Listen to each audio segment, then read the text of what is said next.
Mit ihrem Luxuscamper sind Britta und Andreas diesmal in Österreich unterwegs. Ich habe selten so ein klares Wasser gesehen. Das Paar aus Dorsten will die bekanntesten Seen von Kärnten kennenlernen. Krass! Ach Gott, das ist so schön. 3 Campingplätze mit immer neuen Überraschungen. Das gibt's ja gar nicht. Da fährst du jetzt hier nach Kärnten und hast die Nachbarn aus Holsterhausen. Britta ist Abenteurerin. Sie liebt die Herausforderung. Wow! Ich dreh durch. Andreas macht diesmal ganz neue Erfahrungen. Das ist unheimlich intensiv. Ich habe überhaupt keinen Stress in mir. Seit 13 Jahren ein Paar. Als Camper entdecken sie nicht nur ihre Liebe neu, Du siehst total sexy aus damit. Echt, na, Baby? Mega. sondern auch neue Gadgets beim Campen. Ich finde diesen kleinen Roboter total klasse. Für beide eine abwechslungsreiche Entdeckungstour. Von Kärnten bis nach Graz.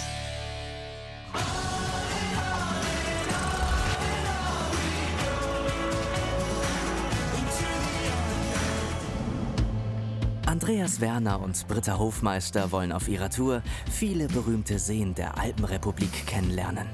Ausgangspunkt der Weißensee in Kärnten. Mein Gott, ist das schön hier. Ist das schön. Ich kenne Österreich aus der Kindheit, mit den Elternurlauben. Und es ist halt auch nicht so weit, Österreich. Also es ist einfach so facettenreich. Und ich bin mir hundertprozentig sicher, dass da auch noch ganz viel kommen wird. Dass wir noch ganz viele schöne Dinge sehen. Vom Weißensee geht's weiter zum Ossiacher und zum benachbarten Farkasee. Nächstes Ziel ihrer Campertour, der berühmte Wörthersee. Am kleinen Klopeiner See und großen Völkermarkter Stausee vorbei, führt ihre Reise sie dann nach Graz in die Steiermark. Ihr erster Campingplatz liegt direkt am Weißensee in Oberdorf. Der höchstgelegene Badesee der Alpen auf 930 Metern. Fast alle Camper haben Sicht aufs Wasser. Wichtig für Britta? Hunde sind erlaubt. Denn Picatoni ist immer dabei.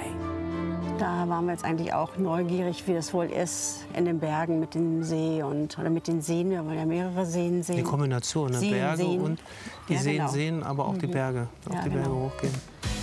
Britta hat die Reise geplant, die Campingplätze sorgfältig ausgesucht und diesen bei Campingchefin Ines Müller reserviert. Das ist die Karibik von Österreich. Genau, es ist türkises Wasser. Und Weißensee heißt er deshalb, weil es gibt rund um den Weißensee so einen weißen Rand. Wegen dem Kies dann auch. Das ist der Kalkstein. Also der ist nicht künstlich angelegt, sondern der ist... Natur, alles Natur. Schon Ines Vater und ihr Großvater haben hier gearbeitet. Ungewöhnlich ist, es gibt keine Campingparzellen und keine Gastronomie. Wir haben immer gesagt, wir möchten ohne Parzellen bleiben. Wir möchten jetzt nicht zu den Leuten sagen, ihr müsst euch hier reinquetschen in die Hecke, weil ihr habt ja doch ein größeres Fahrzeug. Das würde mit Parzellen schwierig funktionieren. Sympathisch, dass Ines gleich auch noch einen Tipp für die beiden hat. Wenn ihr den Ronacher Fels nicht seht, ihr würdet es bereuen. Also das würde ich gerne heute machen. Das würde ich gerne machen. Ja, das würde ich gerne heute machen. Auf zum Ronacher Fels. Geht aber noch nicht. Andreas hat einen verlockenden Geruch in der Nase. Ich rieche den Hähnchenstand da. Andreas, du willst doch nicht jetzt noch ein Hähnchen essen? Wollen wir da mal einmal vorbeigehen? Ach, Andreas. Du hast ja gerade erst gefrühstückt. Ja, aber das war nicht so proteinreich. 13 Jahre sind die beiden ein Paar. Britta kennt die Schwächen ihres Andreas. In diesem Imbisswagen. Ich wusste es. Sind da schon welche fertig? Ja. Den hol dir eins. So hat Andreas den Urlaub am liebsten. Sitzen, essen, genießen. Boah. Ich wollte eigentlich gar nicht. Aber lecker ist es wirklich. Richtig lecker. Aber jetzt geht's los. Immer den See entlang.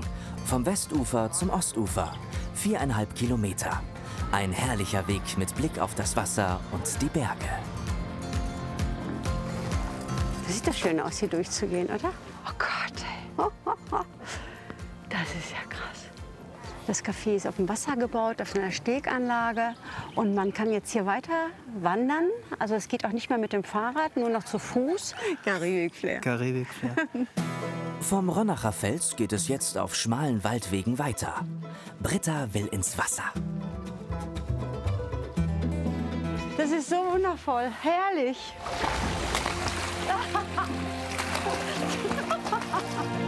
Über 11 Kilometer lang ist der Weißensee. Ein Großteil steht unter Naturschutz. Das Wasser hat Trinkwasserqualität. Es gibt nicht mal eine Straße um den See. Jetzt müssen wir ein kleines bisschen noch weiterlaufen und dann ist auch die Bootsanlegestelle da. Und dann gehen wir aufs Boot. Zurück zum Campingplatz in Oberdorf. Wohin geht die Fahrt? Wohin die Reise? Nimm mich, was geht nicht mit, Kapitän. Nochmal richtig den langen, schmalen und tiefen Weißensee erleben. 99 Meter ist er an manchen Stellen tief. Sehr lecker. Nachmittags. Nachbarn kommen beim Campen schnell in Kontakt. Harald Niegel und Julia Groll sind mit 2 Kindern schon zum 3. Mal auf diesem Platz.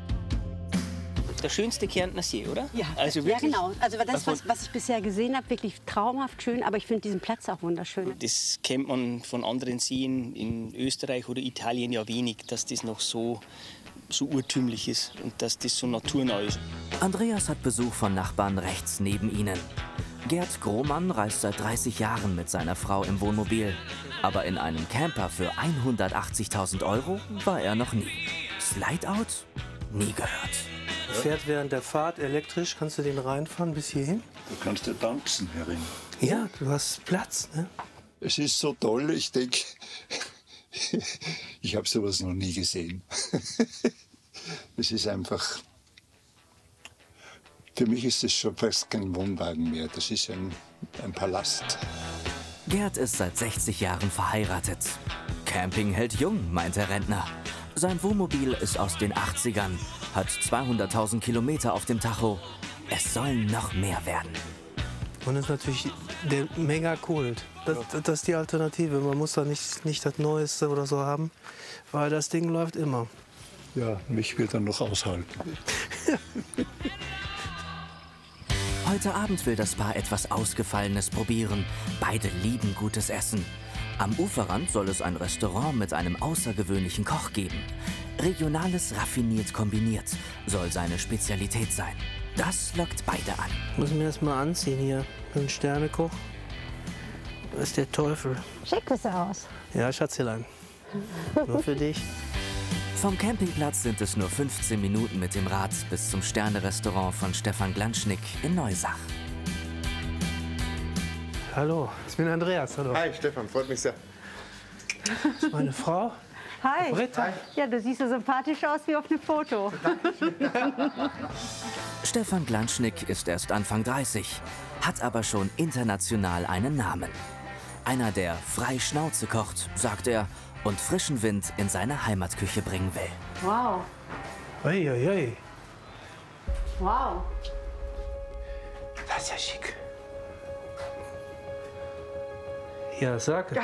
Das nenne ich ja mal eine schicke Lage. Hallo? Sein Gourmet-Restaurant hat nur 8 Plätze und ist heute eigentlich geschlossen. Ich habe meinen Leuten allen vorher gegeben, deswegen heißt das auch Stefan allein zu Hause. Und das habe ich niemanden in der Küche. Das Restaurant ist an 4 Tagen die Woche geöffnet. In der freien Zeit probiert der Koch neue Rezepte. Heute macht er eine Ausnahme und zaubert eine Probierportion. Eigentlich kocht er ja traditionell und pimpt das einfach so ein bisschen auf. Und darauf bin ich gespannt. Schon mit 17 hat der Koch davon geträumt, eines Tages ein Sterne-Restaurant zu haben. Auf seiner Karte kostet ein 12-Gang-Menü rund 295 €. Seine Lieblingszutat? Fisch aus dem Weißensee. Und zwar, wir würden jetzt starten mit einem Wildfangkarpfen-Sashimi vom Weißensee mit eingelegten Buchenpilzen, Sojasauce dazu, was Grünes fürs Auge. Das ist mein Nachbar und leidenschaftlicher Fischer hier am Weißensee, ist auch verantwortlich für den Wildfang und natürlich auch leidenschaftlicher Karpfenfischer. Ausgerechnet Karpfen. Nichts für Andreas. Den Karpfen kenne ich von ganz früher, als ich ganz klein war. Was hast du da für Erinnerung? Ich habe es nicht gegessen, ich habe es nicht gemocht. Ja, genau. Das war mir zu, das war nicht lecker. Und das ist halt genau das Gegenteil. Schaut aus wie Thunfisch. Das stimmt. Mann, also Karpfen war immer ein Horror. Seit Jahrzehnten hat Andreas keinen Karpfen mehr gegessen. Aber dieser wurde von einem Sternekoch zubereitet. Die höchste Anerkennung für Feinschmecker. Und? Willst du schon mal eine Serviette bitten? Oh Gott. Bitte schön. Dankeschön. Danke. Also bin ich richtig überrascht. Richtig überrascht. Wow. Das ist Karpfen. Also mir schmeckt es richtig gut. Ich bin jetzt von diesen kleinen Geschmackssensationen noch nicht so ein bisschen satt geworden, aber das muss man ja auch nicht immer, ne? Es gab ja auch schon Hähnchen am Mittag. Der zweite Urlaubstag. Britta und Andreas wollen heute den See von oben erleben. Dafür geht es hoch in die Berge. Also ich freue mich jetzt riesig, da hochzufahren. Auf eine Alm. Es ist schon so lange her, dass wir mal auf einer Alm waren. Meistens im Winter beim Skifahren. Beim Skifahren. Im Sommer waren wir noch nie auf einer Alm. Die beiden sind sportlich, nehmen aber jetzt doch lieber die Bergbahn. Es geht hoch auf die Nagler Alm. Ein tolles Hüttenteam, österreichische Schmankerl und traumhafte Wanderwege soll es auf 1300 Metern geben. Und Toni durfte nicht auf den Sessellift. Der wird vom Kamerateam gefahren. Ich konnte nicht. Ja, ich weiß. Ist ja gut. Ja, ich bin ja da. Wir sind beide da. Alles ist gut. Ja. Toni, komm. Andiamo. Britta braucht Action, ist spontan, geht gerne einfach drauf los. Andreas ist überlegter. Ich möchte natürlich wissen, was könnte jetzt dahinter sein? Wie lange gehst du da und brauchst du irgendwie Steigeisen oder so? Und Britta sagt, ach, nur mal gucken. Und dann hängst du trotzdem im Berg fest. Und das ist das Verrückte an ihr. Also ich muss dann immer wenigstens einmal gucken, wie du gesagt hast. Nur mal gucken. Nur mal gucken. Seit Andreas es mit dem Herzen hat, sind Höhenluft und Höhenmeter anstrengend. Erstes Ziel, Draxel-Bildstöckel. Ein Aussichtspunkt nur 10 Minuten vom Sessellift entfernt.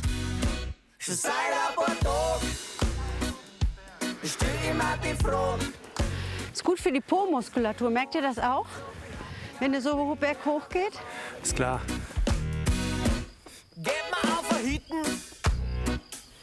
Ich kann ja nur mal eben einmal gucken gehen da oben. Ich wusste es. Und dann sag ich dir Bescheid. Ja. Andreas bleibt gemütlich sitzen. Britta zieht es weiter aufwärts. Irgendwo soll es einen herrlichen Aussichtspunkt geben. Aber wo? Es wird einsamer und bergiger. Okay, da ist der nächste Hügel. Es geht nicht anders. Es ist wie so, keine Ahnung, wie so eine Sucht. Dass ich das Gefühl habe, ich muss da jetzt unbedingt hoch, um da zu gucken. Aber da war jetzt kein Wasser, hier ist jetzt kein Wasser und da ist der nächste Hügel. Und den nehmen wir jetzt auf jeden Fall noch mit. Puh. Da ist das Wasser. Krass. Ach Gott, das ist so schön. Wahnsinn. Guck mal.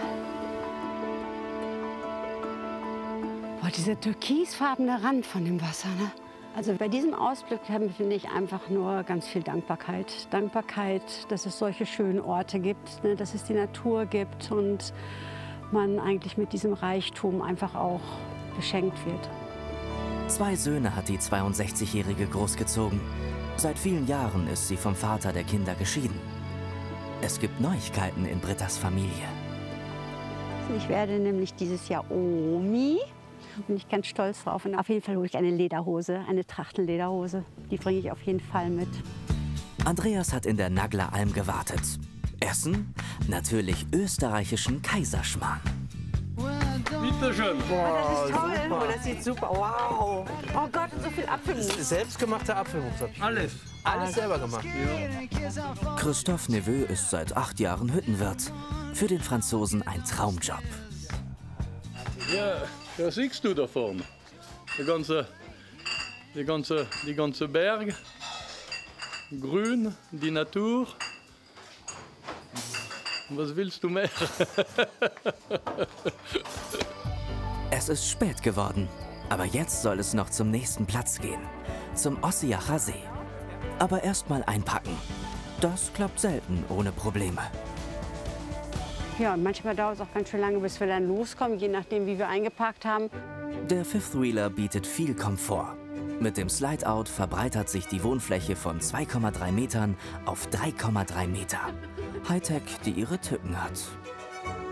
Ich habe einmal beim Reinfahren von dem Slide-Out hier, ne? Hier ist ja so eine ganz wichtige Schublade, wo so viele Putzsachen drin sind. Die habe ich so aufgehabt, ne? Konnte ich die dann reparieren. Die wurde dann leider abgerissen. Böse Falle. Aber je mehr Elektrik du hast, umso mehr hast du auch immer wieder mal zu kontrollieren, ob das funktioniert oder nicht. Ne? So, und jetzt drücke ich auf den Knopf und dann macht er das.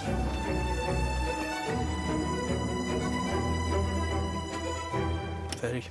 Wir sind ein bisschen traurig, dass wir jetzt auch abreisen. Ja, schon ein bisschen traurig. Okay, los Okay, geht's, hasta luego.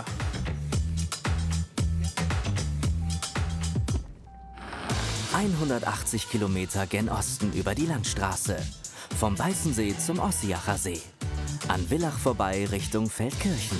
Eine sehenswerte Strecke mit Alpenpanorama. 21:30 Uhr. Die beiden haben einen Platz mit großen Parzellen bei Villach ausgesucht. Genau, da musst du jetzt gehen. Einparken nervt trotzdem jedes Mal. Ganz nah an dem Wassertopf da. Ja, ja, okay. Ich kann nicht dran mal vorbei. So ist noch besser. Wunderbar. Jetzt noch mal anders. Ja. Nicht anders sagen, sondern ich muss genau. mir schon sagen, was ich mache. Jetzt bist du an dem Wassernapf vorbei. Gut. Ja, ne, war so grenzwertig, ne, so kurz vorm. Endlich steht alles. Nachtruhe am See.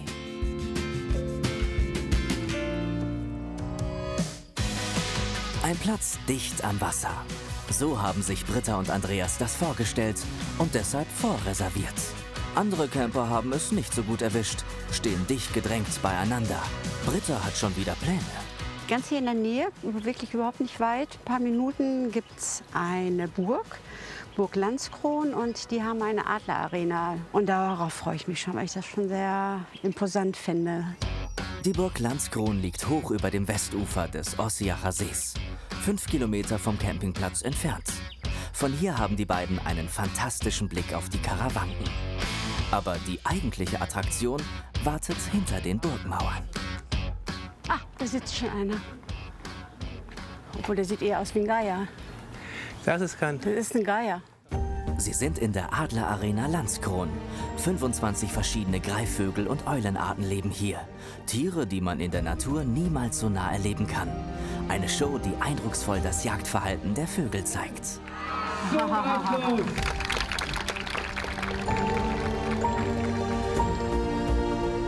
Ach, krass. Da taucht er auf. Der Rasputin. Ein sibirischer Uhu. Das hätte ich mir so nicht vorgestellt. Also, auch wie die mit den Tieren umgehen, ne? So begeistert erlebt Britta ihren Andreas nicht so oft. Wie schwer ist sie? 3 Kilo. Okay, das sind viel Federn drum, ne? Ich hätte schwerer geschätzt. Oh, ist das ein schönes Tier. Mitten in den historischen Burgmauern gibt es seit 40 Jahren die Adlerarena. Franz Schüttelkopf ist Falkner. Schon im Mittelalter gab es hier eine Falknerei. Er will die Tradition lebendig halten. Man kann die Tiere in der Natur, wo sie eher scheu sind, ja kaum sehen. Und bei uns kann man die Tiere wirklich hautnah erleben. Und zwar so, wie sie wirklich sind, aber ohne, dass die Vögel mit der Menschennähe irgendeinen Stress hätten. Was für eine Überraschung. Der Falkner kommt mit einer Steinadlerdame zurück. Über 2 Meter kann ihre Flügelspannweite werden. Andreas muss zum Schutz einen Handschuh tragen. Soraya, so heißt diese Steinadlerdame. Soraya? Soraya. Und die ist 5 Jahre alt und ist hier bei uns gezüchtet. Und wenn du möchtest, kannst du sie ja mal im Arm nehmen. Ja, gerne. Ja? Ja. So, bleibst du stabil, ja? Und die steigt dann einfach zu dir rüber. Perfekt. Super gemacht. Ist ja schon gleich rüber verlieren. Ist ja schon gut. Das ist unheimlich intensiv. Ja, da spürt man vielleicht auch diese Energie und die Kraft, die da ausgeht. Ja. Soraya, wir beide wären ein gutes Pärchen. Hä? Das ist ein ganz, ganz tolles Gefühl. Ich habe überhaupt keinen Stress in mir. Und sie auch nicht. Genau. Wir sind füreinander geboren. Andreas ist Psychiater. Die Begegnung mit dem Adler löst etwas in ihm aus. Ich arbeite mit so vielen Menschen zusammen, wo auch so eine Übertragung stattfindet. Ne? Und das spüre ich jetzt gerade. Die fühlt sich wohl, die fühlt sich echt wohl. Manche Dinge gehen ja über den Kopf, die verstehst du über den Kopf, aber das geht über den Bauch. Das ist eine Schwingung, gell? Ja, genau. Ja. Servus. Danke. Okay. Ciao. Die hat dich voll fixiert, ne? Das Ja, ist die toll. fand das cool. Erinnerungen werden wach. Andreas Vater ist im Alter von 55 Jahren gestorben. Das habe ich von meinem Papa übernommen. Wenn wir dann Vögel gesehen haben, hat er mir die alle erklärt. Und hat er gesagt, in seinem Leben will ein Adler sein, wenn er wiederkommt. Ich auch. Und dann versagt Andreas Stimme.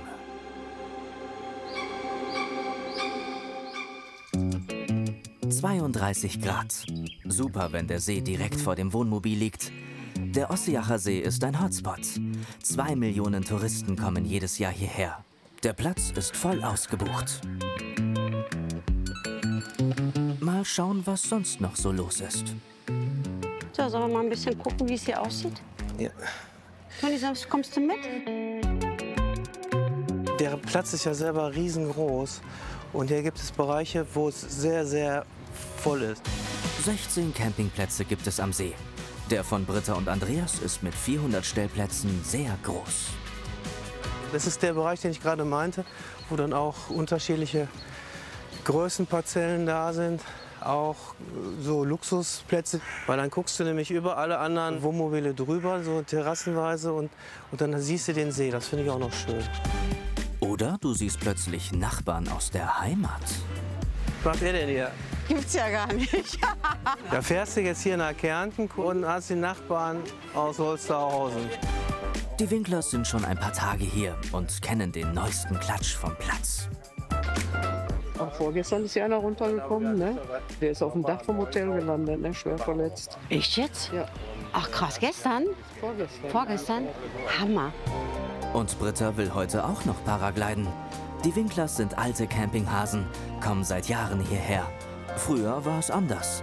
Derzeit trauert Hans-Jürgen ein bisschen hinterher.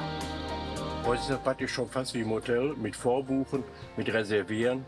Und das ist ein bisschen einschränkend schon. Das ist eben halt anders geworden, durch die vielen Camper, die mittlerweile auf die Plätze kommen. Schön, dass wir euch getroffen haben. Wir sehen uns dann bis Sonntag, sehen wir uns auf jeden Fall wir sehen uns bestimmt noch, ne? Natürlich. Ist ja echt ein Knüller, ne? Wieder was entdecken. Kärnten ist das Land der 1000 Seen. Auch ganz kleine. Nur 19 Autominuten entfernt vom Ossiacher See liegt der Farkasee, der 5. größte im Bundesland. Gut 2,5 Stunden dauert es zu Fuß um den ganzen See. Da nimmt Britta lieber ein Kanu. Es gibt nur ein Problem. Dafür muss sie durchs Strandbad. Aber Hunde sind hier nicht erlaubt. Deswegen muss Andreas jetzt an der Straße entlang und da kann ich den irgendwo gleich aufsammeln. Keine Ahnung wo, ich lass mich überraschen. Ein paar Paddelschläge weiter stehen Brittas Männer. Mal schauen, wie die in das wackelige Bötchen kommen. Warte. Genau, du musst ganz vorne dann und der Hund in der Mitte. Ich sag den Hund hier weiter. Ja. Warte. Und hopp. Toni, ich zeig dir mal, wie das geht. Toni, so geht's nicht, Andreas. Doch, so geht's. Nur so geht's. Komm, hopp. Ja. Und was jetzt, Toni? Und ich gehe nach hinten. Nee, ganz plump. Du musst in die andere Richtung. Du musst nach vorne gucken. Was? Du musst nach vorne gucken. Ich paddel jetzt rückwärts. Ich sitze gerade so gut. Nein, du musst dich aber drehen. Komm gleich wieder rein. Ich habe gesagt, du sitzt vorne. Nein, ich sitze hinten und steuer. Und du musst nur paddeln. Und ich lenk und paddel ein bisschen mit. Wo ist denn der Elektromotor? Wir wollten einen Elektromotor mitnehmen. Na los. Super. Einfach raus auf den türkisblauen See. Bis zu 26 Grad wird das Wasser im Sommer. Eine himmlische Ruhe erleben die drei. Denn hier fahren nur Elektroboote.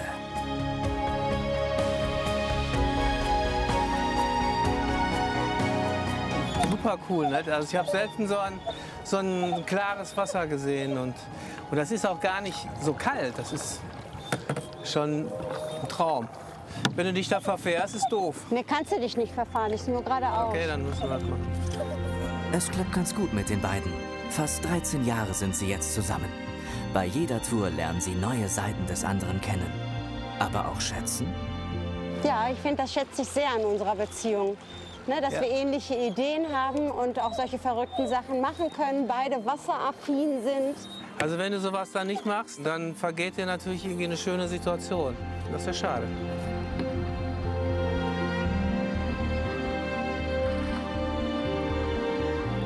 Zurück in den Hafen muss Britta wieder alleine paddeln.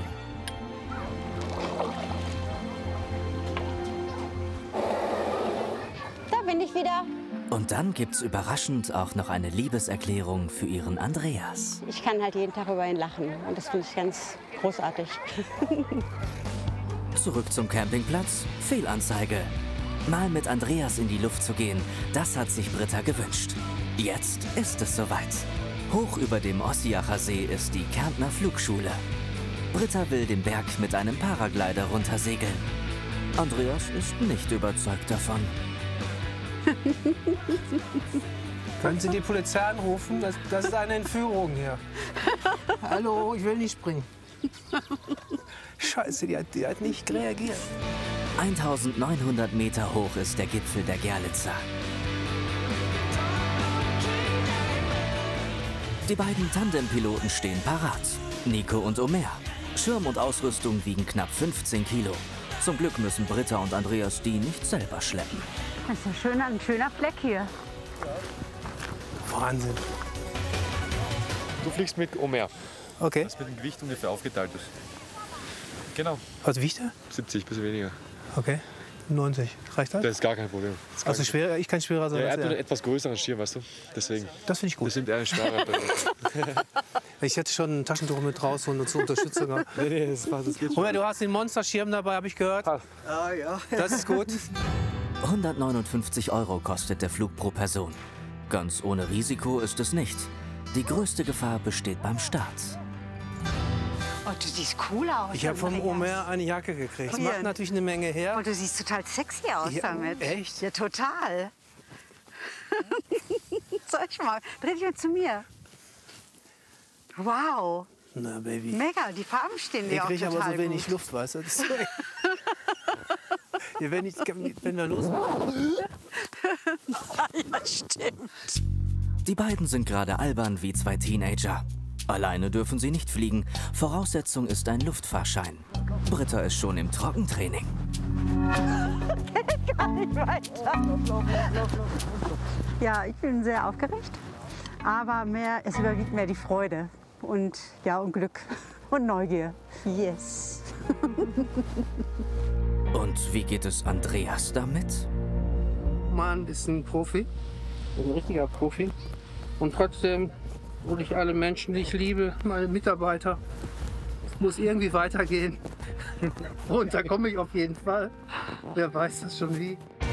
20 Minuten dauert der Flug vom Gerlitzen ins Tal. Bei guter Thermik kann das Paragliden aber auch länger sein. Es hängt auch vom Piloten ab. Wir gehen rechts, Hoppe, rechts. Gut gemacht.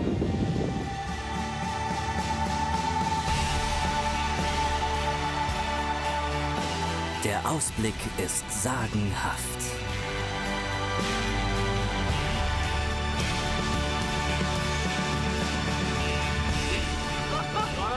Mega geil.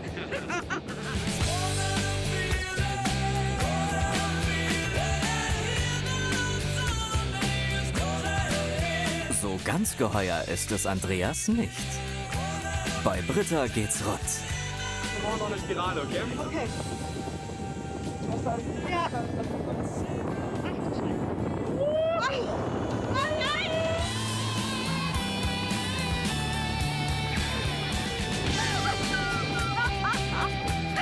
Wow! Ich dreh durch. Landung. Auch nicht ganz ungefährlich. Da hat sich schon mancher den Fuß verknackst. Alles gut. Alles gut. Jetzt weiß ich, wie der Adler sich fühlt. Dann sind wir so ein Stück steil in Kurven gefahren. Das war total irre.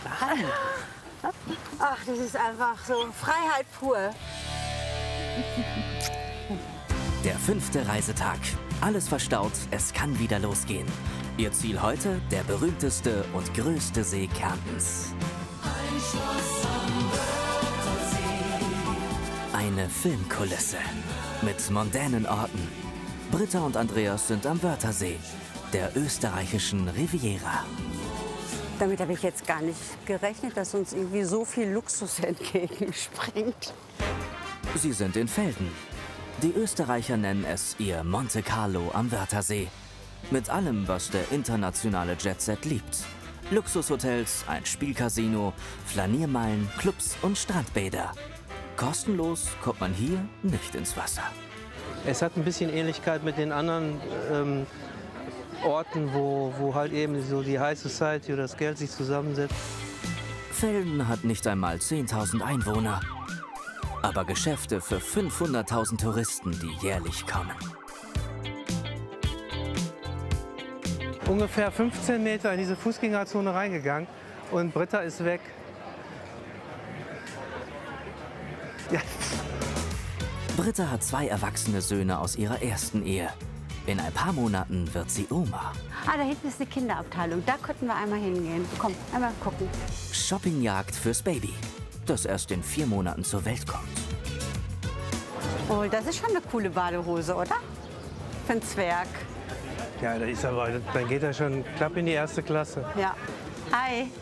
Die ist ja auch niedlich. Aber die gefällt mir auch hier. Die finde ich auch super süß. Ja gut, die muss ich dann im nächsten Urlaub hole ich die dann. Super, danke, ne? Vielen Dank. Tschüss. Britta und Andreas leben Patchwork. Andreas hat auch 2 Kinder und 2 Enkelkinder. Durch Brittas Sohn wird er nochmal Opa. Vor ein paar Wochen haben beide hat gesagt, dass ich der Opa auch bin. Ne? Der hätte ja dann 2 Opa. Die haben mich gefragt. Die haben mich gefragt. Die haben mich gefragt. Und das war sehr schön. Das war sehr emotional. Weil mit ihren Kindern bin ich ja jetzt auch 12 Jahre zusammen und habe sie also auch miterzogen und begleitet. Und ja, das ist schön. Das ist richtig schön. Sieht so aus, als gäbe es heute noch kein Geschenk fürs Enkelkind. Dafür einen Magneten. Ich möchte jetzt hier raus und wieder irgendwo in die Ruhe. Was passt also besser als eine entspannte Bootstour? Arnold Stornig ist einer von vielen Kapitänen, die am Ufer des Sees auf Kundschaft warten. Guckt, ey, was für ein schönes Boot. Unfassbar. Also, grüß Gott, willkommen an Bord. Grüß Gott. Teuer ist das schon. 400 € für 2 Stunden. Aber gerade sind Britta und Andreas in Stimmung, sich selbst was Gutes zu tun. Ja, in dieser Veldener Bucht drängt sich natürlich alles, was Rang und Namen hat. Ja. Ich sage immer, ich habe kein Problem. Mir gehört der ganze See, Ihnen jetzt natürlich auch. Los geht die Fahrt auf dem über 16 Kilometer langen See. 26 Grad Wassertemperatur. Der Kapitän kennt nicht nur den See, er hat auch Lebensweisheiten an Bord. Ich sage den Leuten immer, lass die Füße hängen und die Seele baumeln. Ja. Und nicht immer ist Geschwindigkeit das Maß aller Dinge. 80% der Uferlandschaft ist in Privatbesitz, erzählt der Kapitän. Es gibt nur wenige Plätze, wo man ohne Eintrittsgeld baden kann. 40 Jahre hat der 82-Jährige in Deutschland gearbeitet und einen entscheidenden Unterschied kennengelernt. In Deutschland sagt man zack, zack. Genau. In Österreich sagen sie zack, zack. Zack, zack. Schon ein Unterschied. Er hat recht, ne? Britta hat noch ein Weilchen bis zur Rente. Weil ich zu Hause irgendwie immer mehr Leute höre, die auf die Rente zusteuern oder sich wünschen, in die Rente zu gehen. Und ich tickte anders. Wenn ich irgendwann aufhöre zu arbeiten, weil es halt vielleicht gesundheitlich nicht mehr geht, dann würde ich mir überlegen, auch was anderes zu machen. Dann würde ich auch Kapitän werden. Wenn du in Rente gehst und du nichts mehr tust, dann wartest du nur auf Sterben. Jetzt an den Türen, dass wir wieder rechtzeitig zurück sind. Auf dem Rückweg gibt der Captain Speed noch eine Sehenswürdigkeit. Das ist das Schloss vom Wörthersee, ne? Ja, 34 Serien sind hier gedreht worden. Ein Schloss am Wörthersee, am wunderschönen Wörthersee, wo alle Menschen Freunde sind. Es war mir ein Volksfest. Was kriegst du, Pussy? Von der Kapitän.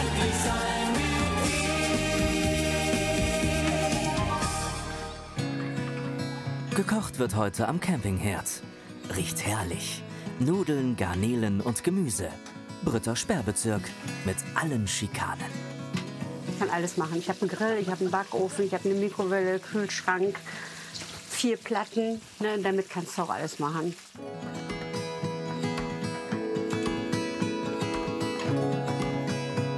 Also schmeckt super. Echt? Ja. Das freut mich sehr. Aber wäre noch besser, wenn du dich jetzt auch hinsetzen würdest. Ja, mach ich. Komm. Campen hat für Britta echte Vorteile. Ja, und gibt auch keine Kleiderordnung. Ich glaube nicht, dass ich im Hotel jetzt barfuß und mit Schürze sitzen könnte. Ja, das ist ja auch ganz schön. Ich würde das begrüßen. Ja, und das ist natürlich ein cooler Ausblick, ne? Wenn du dann so einen Platz hast, ne? Und guckst direkt aufs Wasser. Das ist schon sehr schön, idyllisch.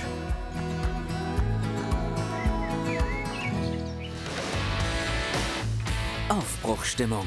Und die ist nicht gut. Seit einer Stunde räumen die beiden schon. Jetzt muss der Wagen noch an den Wohnauflieger gekoppelt werden. Das dauert. Lieber 10 Minuten länger und dann losfahren. Es ist Zentimeterarbeit. Anhängerkupplung und Deichsel müssen verbunden werden. Bisschen mehr nach rechts. Nach rechts den Wagen. Ja, so ist gut. Ja, so ist super.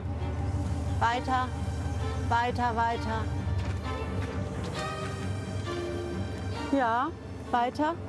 Ja, weiter. Weiter, weiter, weiter. Soll ich nicht dran schauen? Hier bist schon drauf. Jetzt rutscht, müsst ihr da reinrutschen. Weiter. Ja, bist drin. Kannst wieder ausatmen. Boah, echt, das ist immer das Schlimmste, finde ich. Dieses Einparken und Ausparken. Die Winklers haben gut Farbe bekommen. Sie bleiben noch eine Woche. Man sieht sich in Dorsten wieder. Es war gut. Gute Fahrt. 163 Kilometer bis zum großen Ziel ihrer Reise. Graz in der Steiermark. Die zweitgrößte Stadt Österreichs. Ein Traumziel für Britta und Andreas. Ihre Strecke führt über Landstraßen an weiteren Seen vorbei. Da ist ein Zwischenstopp nötig. Wie hier am Klopeiner See. Mit 29 Grad einer der wärmsten Badeseen der Alpen. Noch ein Highlight. Der Völkermarkter Stausee. 21 Kilometer lang. Seine Lage spektakulär. Ja, jetzt sind wir angekommen. Wo stehen müssen wir hin? Auf Platz Nummer 150. Wir fahren geradeaus weiter. Ja. Da kommt ein kleines Gebäude, können dann dort gleich auf den Gehsteig hinaufziehen und der Platz ist sehr lange. Ankunft auf dem einzigen Reisemobilplatz in Graz. Klassische Campingplätze gibt es nicht. Ausgerechnet jetzt ist ein heftiges Gewitter vorausgesagt. Es muss schnell gehen. Weiter, gerade, weiter, weiter. Okay. Ja, also ich finde, der Platz ist gut. Ist natürlich praktisch für uns, ne, dass wir uns so hinstellen können. Aber wir haben jetzt keinen Platz vorne. Also wir wollen halt nicht stören, ne, nicht zu eng an den Nachbarn, damit die sich nicht eingeengt fühlen. Naja, ganz glücklich sind die Nachbarn über den neuen Ausblick nicht.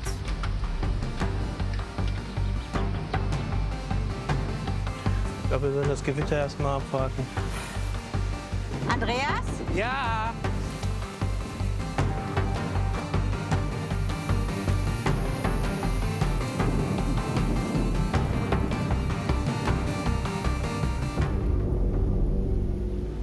Endlich wieder Sonne. 30 Grad schon am nächsten Morgen. Im Regen konnten sie den Wohnauflieger nicht gut platzieren.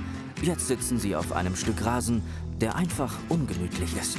Guck mal, wenn ich meine Füße ausstrecke, könnten die ab sein irgendwie. So, und das finde ich doof.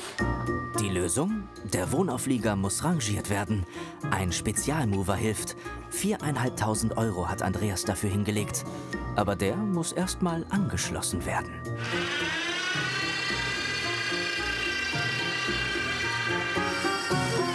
Ich finde diesen kleinen Roboter total klasse, weil es ist einfach auch für uns viel entspannender. Ja, jetzt haben wir echt viel Platz hier vorne, ne? Ja. Aufbruch zum Ziel ihrer Reise, nach Graz. Die ganze Altstadt steht auf der Liste des UNESCO-Welterbes. So schön ist sie erhalten. Britta hat noch einen besonderen Grund, warum sie in die Stadt will. Ich freue mich jetzt ganz doll auf Graz. Also ich möchte ganz gerne, also vor allen Dingen freue ich mich auf den Trachtenladen. Das ist für mich das Wichtigste, weil ich möchte für mein zukünftiges Enkelkind eine kleine Lederhose kaufen. Und die Altstadt natürlich, die würde ich mir auch gerne angucken. Erster Eindruck, eine schöne, lebendige junge Stadt. Von rund 305.000 Einwohnern sind fast 63.000 Studenten. Startpunkt der Hauptplatz am Rathaus. Einfach mal die Stadt erleben, ohne festes Ziel. Sporgasse, Hofgasse, Herrengasse. Lauter Namen, die an die verwinkelte Altstadt des Mittelalters erinnern. Also die Fußgängerzone, die finde ich schön, mit den engen Eisenbahnen dran vorbeifährt, die Plätze. Ich glaube, da ist auch eine richtige Einkaufsstraße. Dann können wir doch mal da reingehen in die Einkaufsstraße, dann haben wir einen besseren Eindruck. Zum Shoppen genau das Richtige. Graz lag jahrelang im Schatten von Wien, Salzburg und Innsbruck. Aber die Stadt boomt. 2024 gab es eine Rekordzahl an Besuchern. Da wollte Britta rauf. Auf den Schlossberg. 123 Meter hoch. Aber bei 34 Grad im Schatten ist es den beiden zu heiß. Hier finde ich es ausgesprochen cool und toll. Das ist eine Altstadt, wo man leben kann und raus sitzen kann. Und überall ist ein Café. Es riecht gut nach Essen und das ist schön.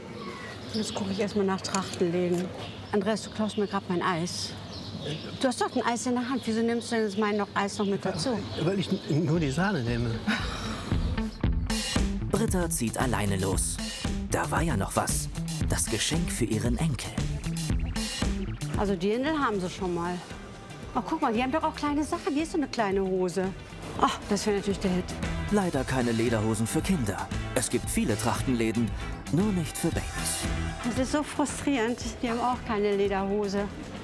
Und weil irgendwie die Nachfrage nicht mehr so groß war nach Kindersachen. Andreas ist mittlerweile beim dritten Drink angekommen. Es gibt keine kleine Lederhose. Und mit der letzten Frau habe ich mich dann auch unterhalten und sie hat gesagt, dass ich auch keinen mehr finden werde hier in Graz. Also dieses noch nicht geborene Kind. Ich liebe es ja jetzt schon. Ich auch. Hat eine gewisse Hypothek schon. Schau ich dann zu Graz. Gleich ist Ladenschluss. Eine Chance noch. Etwas außerhalb liegt ein Einkaufscenter. Glück gehabt. Ich glaube, ich mag die hier am liebsten. Doch die ist süß. Und die ist schon so ein bisschen speckig auch. Das mag ich auch. Die nehme ich. Und noch ein Trachtenhemd dazu. 80 € fürs Baby, das erst in 4 Monaten zur Welt kommt. Mega, also eine Glattleder hatten sie nicht. Aber ist die nicht süß? Ziegenleder ist das, total weich. Ja. Mehr geht nicht, wie ich mich freue, Oma zu werden, Omi zu werden. Letzter Abend auf dem Reisemobilplatz, 20 Minuten von Graz entfernt. Die Parzellen sind einfach. Es gibt ein Schwimmbad, ein Kaffeehaus und heute Sonne satt. Eine Woche durch Österreichs Seenlandschaft bis nach Graz. Eine Tour, die beide positiv überrascht hat. Das war jetzt das erste Mal, dass wir Österreich im Sommer besucht haben. Und ich bin total begeistert, wie vielfältig das Land ist, wie abwechslungsreich und auch die Kombination aus See und Berg hat mir total gut gefallen. Die Campingplätze waren alle toll, die wir besucht haben. War ein für mich besinnlicher Urlaub. Ich habe Dinge für mich wahrgenommen, die für mich sehr wichtig sind. Und es war auch ein erlebnisreicher Urlaub. Es ist viel, viel, viel, viel schöner, als ich je gedacht habe. Und die Seen, die sind einfach auch wunderschön, wunderschön. Die nächste Reise machen beide auf jeden Fall wieder mit dem Wohnauflieger.